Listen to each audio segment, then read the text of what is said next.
আওয়ামী লীগ যুবলীগ নেতাকর্মীদের গেরিলা প্রশিক্ষণের ঘটনায় অভিযুক্ত মেজর সাদিকের স্ত্রী সুমাইয়া জাফরিন আদালতে দাবি করেছেন, আগে থেকেই সেখানে সব আয়োজন করা ছিল। তিনি এবং তার স্বামী কিছু সময়ের জন্য সেখানে গিয়েছিলেন মাত্র। এ কথা বলে আদালতকে তিনি রিমান্ড না দেওয়ার আর্জি জানান। তবে তার অনুরোধ না রেখে তাকে 5 দিনের রিমান্ড দেন আদালত। 7 আগস্ট বৃহস্পতিবার দুপুরে রিমান্ড শুনানি চলাকালে বিচারককে জাফরিন বলেন, সেখানে ইনভাইটেশন পেয়ে আমিও আমার হাজব্যান্ড কিছু সময়ের জন্য গিয়েছিলাম। জায়গাটা অন্য কেউ ভাড়া করেছিল, কিন্তু দোষটা আমার উপর চাপানো হচ্ছে। দয়া করে আমাকে রিমান্ডের মতো ডিসিশন দেবেন না। কিছু জানার থাকলে এমনিতেই জিজ্ঞাসাবাদ করতে পারেন, আমি উত্তর দেব। আমি নিজে এটা করিনি, তাই অনুরোধ আমাকে রিমান্ড দেবেন না। পরে শুনানি শেষে ভাটারা থানার বিচ্ছিন্নতা বিরোধী আইনের মামলায় জাফরিনের 5 দিনের রিমান্ড মঞ্জুর করেন আদালত। দেশজুড়ে আলোড়ন সৃষ্টিকারী নিষিদ্ধ ঘোষিত আওয়ামী লীগের নেতাকর্মীদের গেরিলা প্রশিক্ষণ দেওয়ার ঘটনায় সেনা হেফাজতে থাকা অভিযুক্ত মেজর সাদিকুল হকের স্ত্রী সুমাইয়া জাফরিনকে কেন্দ্র করে দানা বাঁধছেন নতুন রহস্য। তথ্যসংশ্লিষ্টরা ধারণা করছেন, তার মুখ থেকেই বেরিয়ে আসতে পারে এই গোপন প্রশিক্ষণ নেটওয়ার্কের চাঞ্চল্যকর সব তথ্য। বৃহস্পতিবার ঢাকার মেট্রোপলিটন ম্যাজিস্ট্রেট আদালতে সুমাইয়াকে হাজির করে গোয়েন্দা পুলিশ।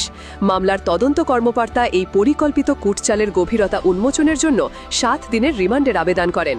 আদালতে রাষ্ট্রপক্ষের আইনজীবী জোরালোভাবে বলেন, রাষ্ট্রবিরোধী এই কর্মকাণ্ডের পেছনে সুমাইয়ার সক্রিয় ভূমিকা ছিল এবং এর মূল রহস্য উদ্ঘাটনে তাকে নিবিড় জিজ্ঞাসাবাদ অপরিহার্য।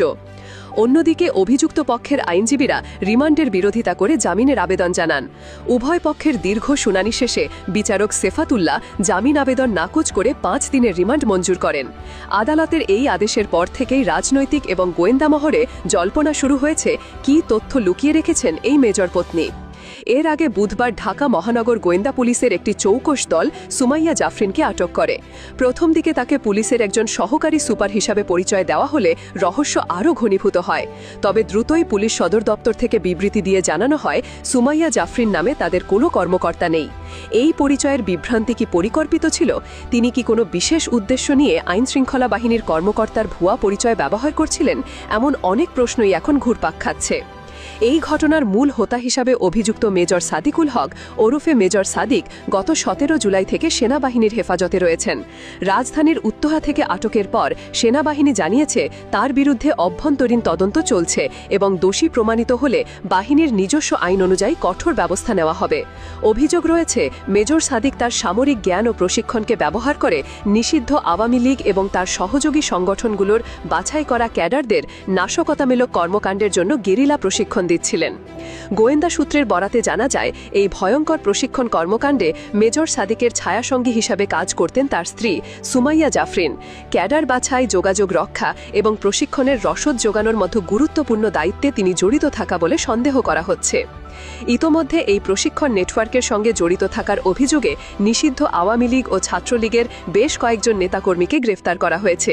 এবার সুমাইয়া জাফরিন রিমান্ডে যাওয়ায় তদন্তকারীরা আশা করছেন, এই চক্রের বিস্তৃতি, অর্থের উৎস এবং তাদের চূড়ান্ত লক্ষ্য সম্পর্কে গুরুত্বপূর্ণ তথ্য পাওয়া যাবে।